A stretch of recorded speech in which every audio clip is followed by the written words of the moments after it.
संस्कृति की विशेषता झलकती है। इन्हीं राज्यों में से एक है राजस्थान, जो मारवाड़ियों का राज्य कहलाता है। गणगौर उनका सबसे बड़ा त्योहार माना जाता है। उन्हीं के साथ साथ मध्य प्रदेश के निमाड़ी लोग भी इस त्योहार को मनाते हैं। मारवाड़ी इस त्योहार को 16 दिन तक मनाते हैं और निमाड़ी इसे 3 दिनों तक मनाते हैं। गणगौर की पूजा फाल्गुन महीने के होलिका दहन के दूसरे दिन यानी धूलिवंदन के दिन से प्रारंभ होती है। इस त्योहार को विवाहित महिलाओं के साथ साथ कुंवारी कन्याएं भी मनाती हैं। गणगौर का व्रत कुंवारी लड़कियां अच्छे वर की प्राप्ति के लिए रखती हैं और विवाहित महिलाएं अपने पति की लंबी आयु के लिए गणगौर का व्रत त्योहार मनाती हैं।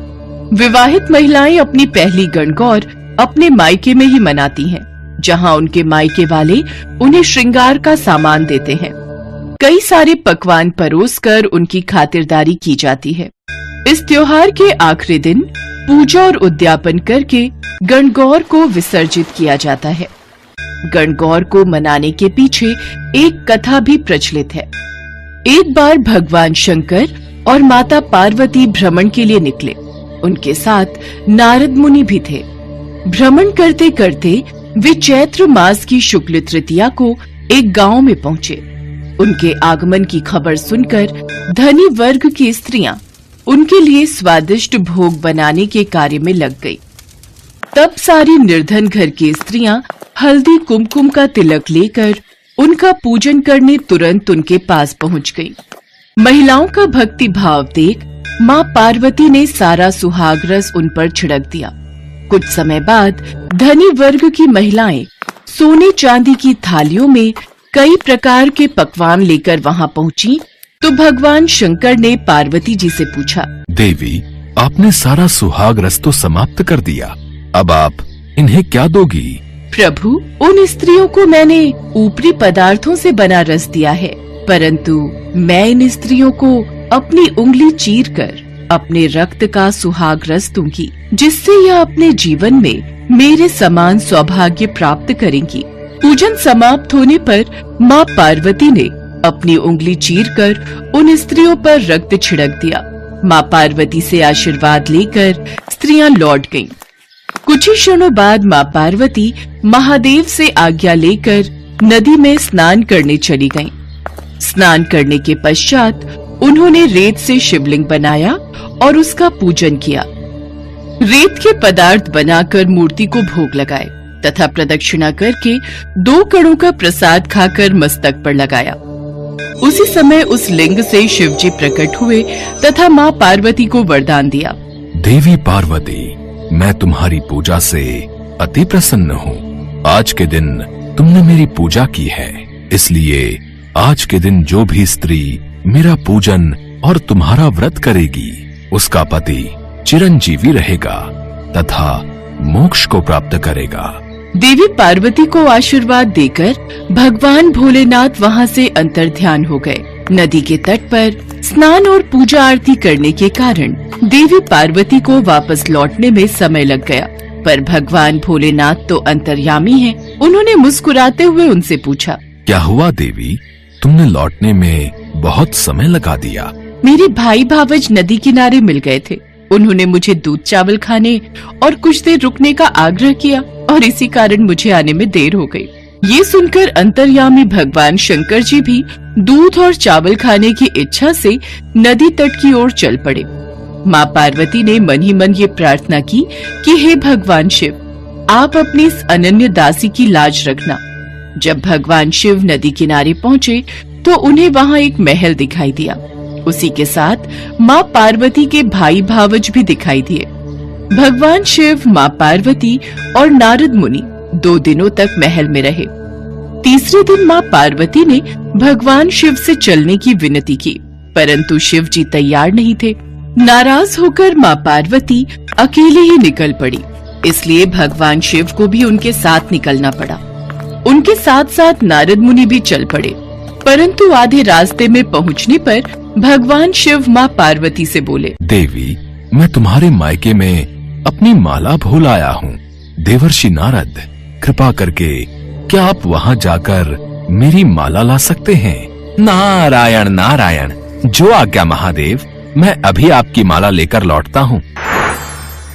जब नारद मुनि नदी के तट पर पहुँचे तब उन्हें वहाँ कोई महल नजर नहीं आया। वहाँ दूर दूर तक सिर्फ जंगल ही जंगल था। नारद मुनि को शिव जी की माला एक पेड़ पर टंगी मिली। उन्होंने वह माला उतारी और भगवान शंकर को जाकर सारी बात बता दी। शंकर जी हंसने लगे और बोले, देवर्षि नारद, ये सब देवी पार्वती की ही लीला है। वे चाहती थीं कि वे इस व्रत को गुप्त रूप से रखें और वो अपने इस कार्य में सफल भी रहीं। यह सुनकर नारद जी बहुत प्रसन्न हुए और उन्होंने देवी पार्वती के समक्ष नतमस्तक होकर कहा, नारायण नारायण, माते, आपकी महिमा अपरंपार है। आज से जो भी स्त्री इसी तरह गुप्त रूप से पति का पूजन कर मंगल कामना करेगी, महादेव की कृपा से उसके पति को दीर्घायु प्राप्त होगी। इसके पश्चात भगवान भोलेनाथ, माता पार्वती और नारद मुनि धरती लोक से प्रस्थान कर गए। उसी दिन से गणगौर पूजा की शुरुआत हुई।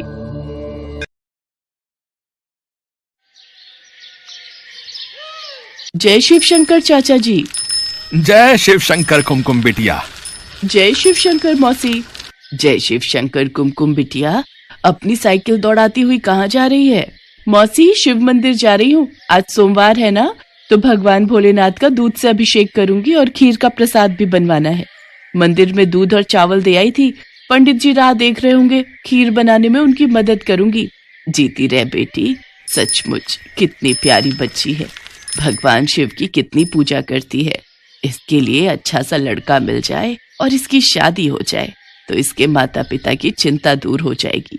कुमकुम एक पढ़ी लिखी संस्कारी लड़की थी। वो बचपन से ही भगवान शिव की बहुत पूजा करती थी। कुमकुम को ये संस्कार अपने माता पिता से ही मिले थे। ये लो माँ, ये लो बापू, खीर का प्रसाद। अच्छा, मैं राधा के घर जा रही हूँ। सुबह से उसने कितनी बार बुलावा भेज दिया। सुनो जी, कल कुमकुम की सहेली राधा की शादी में भी जाना है। कुमकुम अपनी सहेली के घर चली जाती है, पर उसके पिता का चेहरा उदास हो जाता है और वो फूट फूट कर रोने लगते हैं। सुनो जी, अगर आप ऐसे रो दोगे तो मुझे भी रोना आएगा। क्या आपको भगवान शिव पर भरोसा नहीं है? वो हमारी कुमकुम को कुछ नहीं होने देंगे। उन पर भरोसा रखो। कुमकुम का जन्म भगवान शिव के आशीर्वाद से ही हुआ था।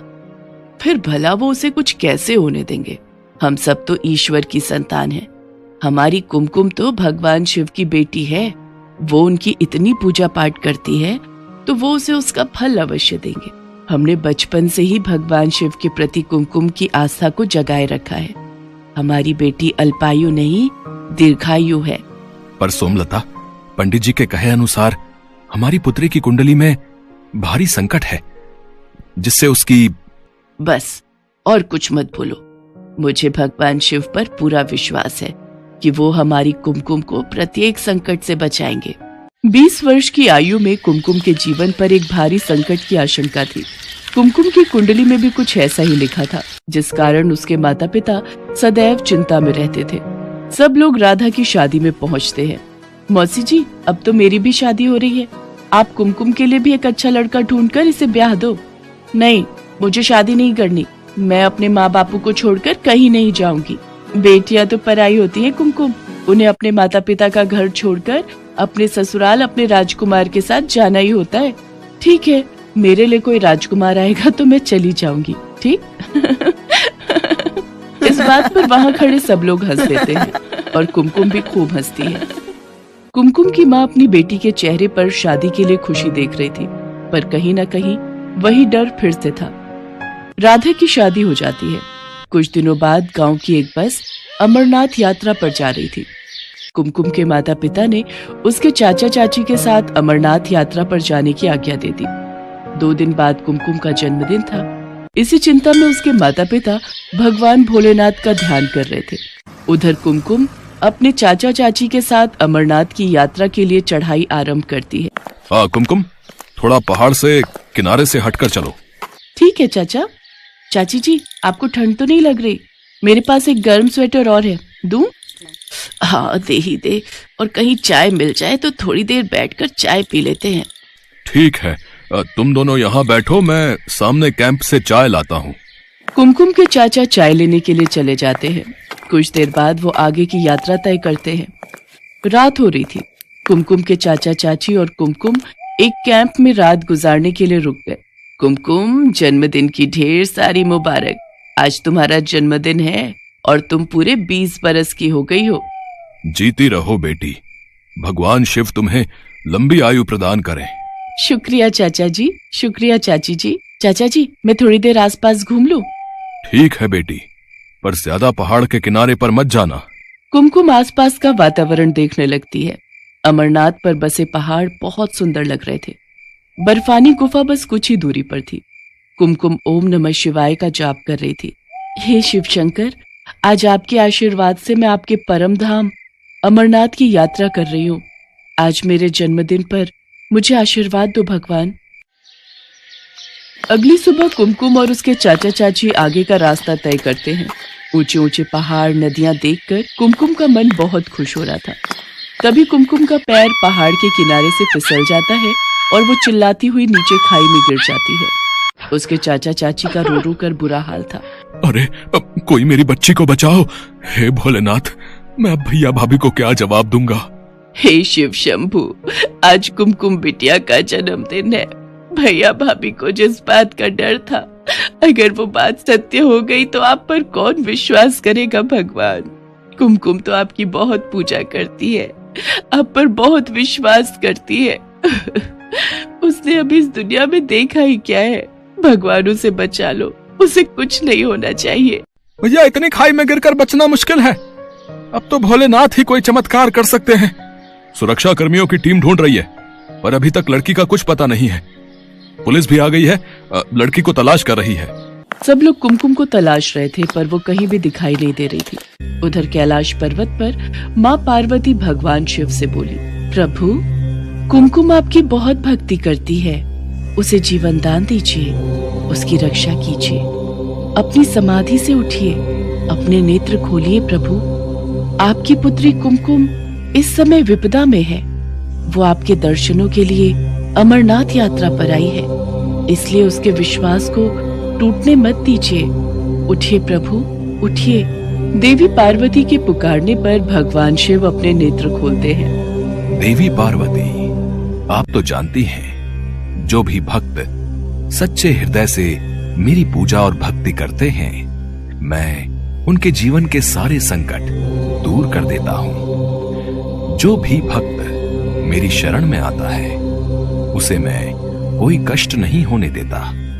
कुमकुम ने सदैव मेरी पूजा और भक्ति की है। मैं उसके जीवन पर आया संकट दूर करके आज उसे दीर्घायु प्रदान करता हूँ। कुछ देर बाद कुमकुम झाड़ियों के बीच बेहोश पड़ी दिखाई देती है। उसे जरा सी भी खरोच नहीं आई थी। ये देखकर सब लोग हैरान रह जाते हैं। कुछ देर बाद कुमकुम को होश आता है। सब लोग इसे भगवान शिव का चमत्कार मानते हैं और ओम नमः शिवाय का गुणगान करते हैं। कुमकुम अपने चाचा चाची के साथ बाबा बर्फानी के दर्शन करती है और उनसे आशीर्वाद प्राप्त करके खुशी खुशी घर लौटती है। कुमकुम के माता पिता को भी सारी बात पता चलती है।